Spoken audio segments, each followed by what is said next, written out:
What are the advantages, Lloyd, of NA831, the drug you've been working on, as compared to all these other drugs that have failed? Thank you. NA31s have a remarkable advantage. First, it is a oral formulation. The patient recommend to take one capsule of either 10 milligram or up to 30 milligram a day, one capsule a day. The drug have a remarkable bioavailability. It easily crosses the blood-brain barrier. About 80% of the drug molecules able to cross past the blood-brain barrier successfully. As a result, we don't need a large dose. Therefore, we can minimize the impact of the drug with the high level of bioavailability. I like the oral part. You don't have to take it intravenously, right? That's Correct. The other drugs are intravenous. Yes. Okay. In addition, NA31 target the neurotransmission. It's not about reducing the amyloid, which we don't believe is the result of the problem of our human mind. We believe that the neurotransmission is the key. So by taking the drug, you don't have to subject the patient to a lot of invasive and painfully testing, such as lumbar puncture, or the patient do not need to have the PET scan, which is a very complicated and expensive procedure.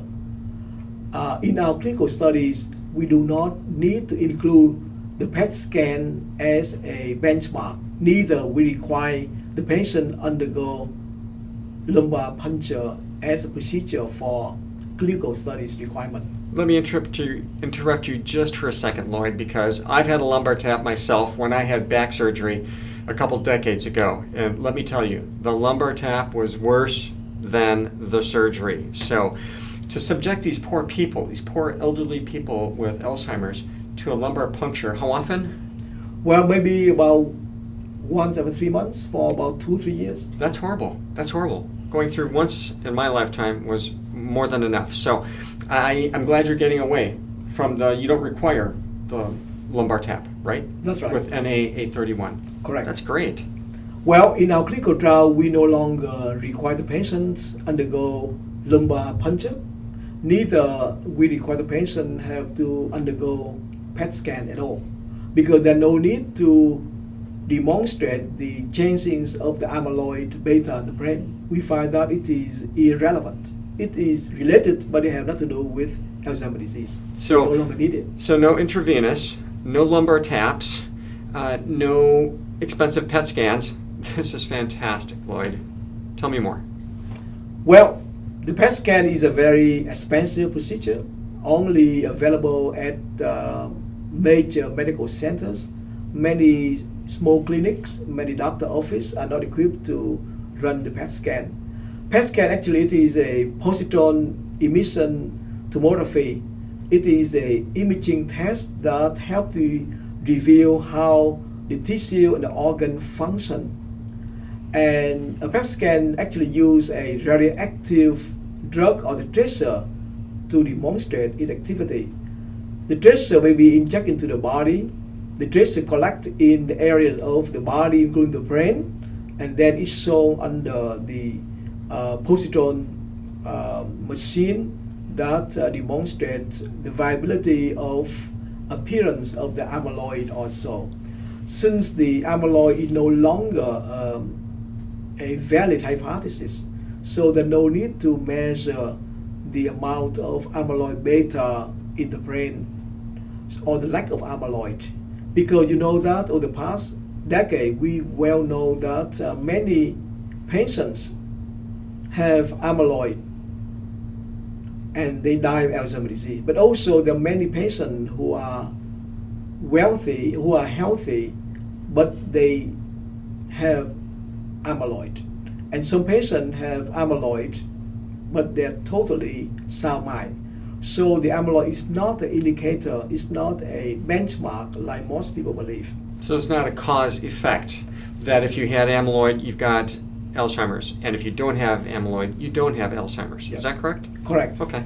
Yeah, in fact, I furthermore that the recent study by UCSF shown that 54.3% of the patient with mild cognitive impairment, okay, have the black. It means that about 49% of them have no black, And still have Alzheimer's. have the disease, and somebody have Alzheimer's disease and no black. So the discrepancy is so large, render the method totally invalid. So why have we spent the past 40 years focusing on this? Once again, there's a lot of reasons. I must tell you that once again, the hypothesis is not proven valid or not valid until many years pass. So when you start with a hypothesis that back in 1995, you don't know the result until 15, 18 years later. During that time, scientists and researchers, doctors, nurses continue to do what the way they do. And it's very difficult to change the procedure of the medical practice. It takes a lot of time and outreach and recognition before that change can be taken place. So I know what a lumbar tap is. I've gone through it. Can you tell our audience what is a lumbar tap? The lumbar tap or the lumbar puncture is performed in your lower back, in the lumbar region. During a lumbar puncture, a long needle This sounds is painful inserted already, Lloyd. between two lumbar bones to remove a sample of the cerebrospinal fluid. This is the fluid that surrounds your brain and the spinal cord. People thought that by taking a certain fluid from your lumbar system, they can find something wrong with your brain. In fact, it's not very accurate. I'd like to find out what's wrong with their brain for doing this test, Lloyd.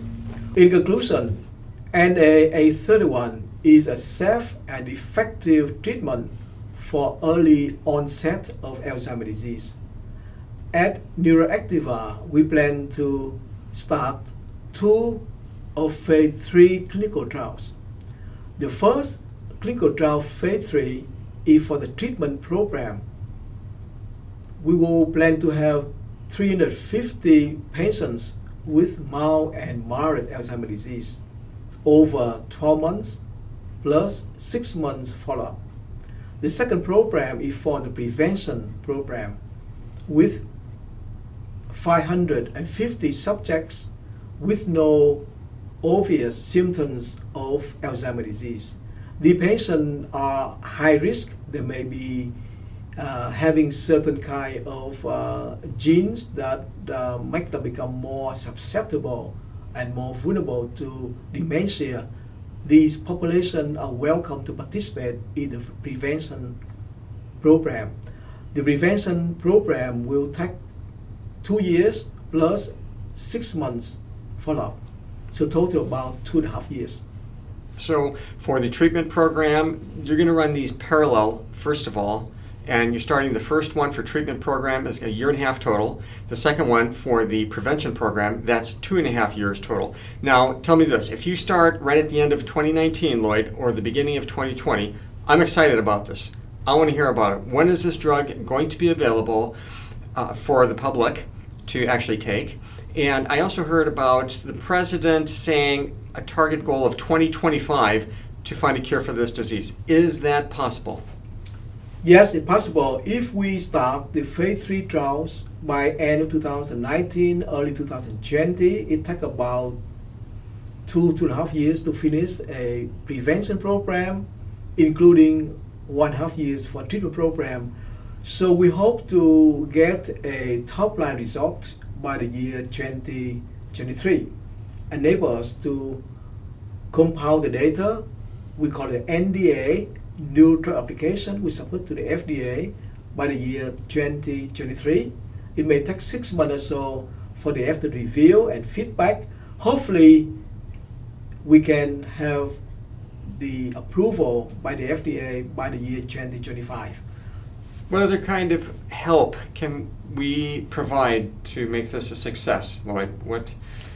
As a small company, we need funding.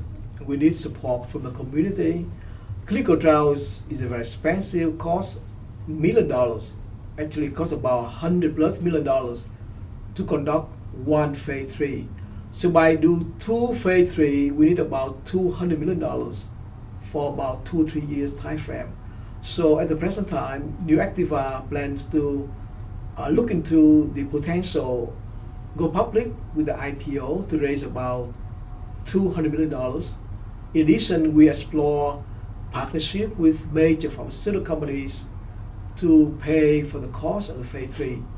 If we're able to get a partner and the funding, we're able to meet with the deadline by 2023, hopefully by then. Great, Lloyd. I'm excited. I'm hopeful. On behalf of all the Alzheimer's patients currently suffering and those that are coming in the future, I understand when somebody is 80 years old, they have a 30% chance of Alzheimer's. So that's not a great prognosis. We really need this drug, and we need it now. Thank you for being on our program, Lloyd. Thank you. All the best. See you.